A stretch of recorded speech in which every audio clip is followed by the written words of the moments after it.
Shri Shri Ras Viharini Ju Ki Jai. Kishori reading. Shri Hari Rai Ji Pare Shiksha Patr. Today is day 46 and letter 17 of 13 verses. Considering renunciation. This letter clearly explains the nature of renunciation in this path of grace and states the importance of faith, surrender, and good association. This 17th letter will describe the two facets of renunciation and the impossibility of following the path given the embodied soul's basic nature, concluding that this path will only be fruitful when one takes shelter in Shri Acharyaji's lotus feet, whilst avoiding bad company and faithfulness. Just previously we read how it is impossible to fathom the Lord's intention, and this can grieve the mind, although one should still be patient and trust in his mercy. When he grants his blessings, one can achieve high or medium levels of devotion. It can be said that the devotional path is only one. So what are the high and medium paths? The description follows. Verse 1. Sri Vrajbhasha has explained the difference between the inferior renunciation of one's wealth and home and the superior type of renunciation that is accomplished by joining everything to Sri Krishna. Tika 1. Sri Acharyaji has explained these two grades of devotion in his Bhakti Vardhani, How to Increase Devotion treatise. If you are free from all other occupations, worship Sri Krishna lovingly, serve him with song, perform devotional listening, and undertake other exalted activities. If you have worldly obligations, then fix the mind on Sri Hari by always listening to his praises or by engaging in other devotional activities. Therefrom it is known that it is superior to be free from other occupations and to exclusively engage in listening to his stories, serving him, and remembering him in good company. If you do have other obligations but still absorb your mind in him, this may be described as an inferior state of affairs. Sri Hari Rai Ji says here that you should abandon your home, wealth, worldly involvements and religious considerations and simply worship the Lord. For example, Gadadhar Das did just this, and whilst avoiding all other activities, he used to fill the Lord's water pot. Also like Padmanabh Das Ji, who made his loving offerings of chickpeas to the Lord. These are examples of superior devotional lives. However, if you cannot do this, dedicate all you have in his service in as fine a way as possible, including your wealth and your home. You will definitely receive his grace. Verse 2. Moreover, it is repeatedly taught to always cultivate detachment and contentment, but to discard selfish, sense-gratifying activity. Tika 2. You should cultivate detachment and satisfaction, because then your heart will not be troubled by worldly joy and grief relating solely to your body and mundane relations. You will be able to proceed on your devotional path.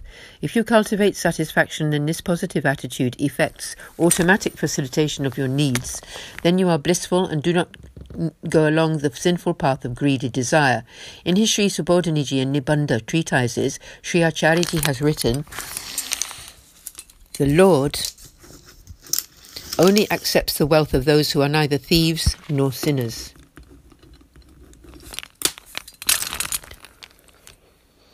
If you acquire wealth dishonestly and use it to make offerings of money or foodstuffs to the Lord, how can he possibly accept them?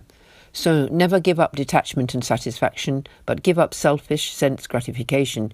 If you involve yourself too much in the latter, your heart develops a selfish and lusty nature, which can then spread throughout your body, and then it is impossible to achieve divine consciousness or feeling for the Lord. In his Sannyas Nirnay treatise, Conclusions on Renunciation, Sri Acharyaji has stated, the Lord Sri Krishna will never enter the heart of a person whose body is overcome with worldly desires. Therefore you must definitely give up these selfish sensual activities. Verse 3. Similarly, it is stressed everywhere never to leave the association of accomplished devotees and to carefully avoid anyashray or taking shelter in or being loyal to any other godhead or path, knowing it to be a great obstacle. Tika. Never leave the association of pure devotees, for it is your highest duty and hugely important for your spiritual life. In the first canto of the Srimad Bhagavatam, there is a statement by Sri Shonakji, a moment's association with the great devotee of the Lord is worth more than heaven or liberation, and is the greatest benediction for a human being. There is great joy derived from such company which even heaven or liberation cannot equal. So never leave such company, but seek it actively. Give up your anyashray immediately, for it is a huge obstacle in your divine sentiment, your love for Sri Krishna. When Sri Nandaraji went to worship the goddess Ambika, he got swallowed up by a huge serpent. Sri Gosaji's follower, an old lady, asked the Hakim to feed her, and Sri Krishna disappeared from her sight. Damodar Das's wife had misplaced loyalties, and her son was born with demonic tendencies. Therefore, always avoid Anyashray. It is a huge obstacle in your devotional life. Huge. Verse 4. Thus, what and how to renounce and what not to renounce have been explained. These principles apply to everything and everywhere.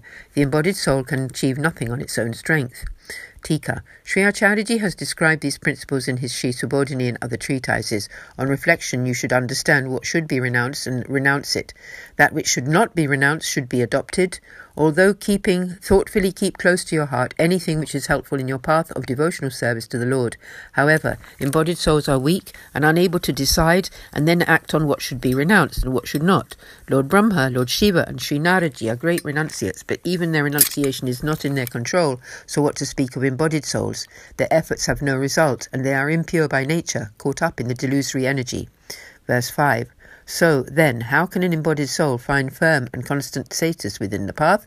Without being situated on the path, how can they ever cherish desire for the reward? Tika. There are unrighteous embodied souls who indulge in villainous activities. They will never gain entry to the path of grace, since they are engaged 24 hours in worldly sense gratificatory activities. So how could they ever gain entrance therein? It would be impossible, and so how could such an embodied soul even foster the desire for the reward of the path of grace? If not situated on the path, so how could they receive the reward of the path? Such an embodied soul is insignificant and wicked. The way and means to uplift such a soul by permanently breaking its worldly ties is now described.